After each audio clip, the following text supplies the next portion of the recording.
না, এটা মিত্তির বাড়ির কোনো দৃশ্য নয়, তবে সেটটা সেটাই। অনুষ্ঠানটা হলো জোনাকি মানে আমাদের পারিজাতের জন্মদিন। তার নায়িকার জন্মদিন সেটে পালন হবে না তা কি হয়? হলো কেক কাটা। নায়ক নায়িকা পাশাপাশি দাঁড়িয়েও কেক কাটলেন, কিন্তু কেক কাটার পরেই সেটা বার্থডে গার্ল পারিজাতের মুখে না দিয়ে নিজের মুখেই চালান করে দিলেন আদ্রিত। আর যা দেখে রীতিমতো হাসিতে লুটিয়ে পড়ল সেটের সকলে এবং একই সঙ্গে নেটিজেনরা। অনেকেরই বক্তব্য, আদ্রিত বোধ হয় ভুলে গিয়েছিলেন যে জন্মদিনটা তাঁর নয়, পারিজাতের।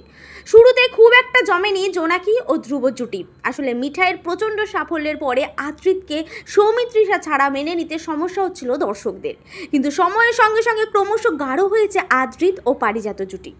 সিরিয়াল ও সিরিয়ালের বাইরেও বিভিন্ন মজা খুনসুটিতে তাদের ব্যক্তিগত ইকুয়েশন তৈরি হয়েছে, সেটা সরাসরি প্রভাব পড়েছে তাদের সিরিয়ালের কেমিস্ট্রিতেও। আর সিরিয়ালের বাইরেও সেই সব মজার টুকরো মুহূর্তের ছবি ফুটে উঠছে সোশ্যাল মিডিয়ায়।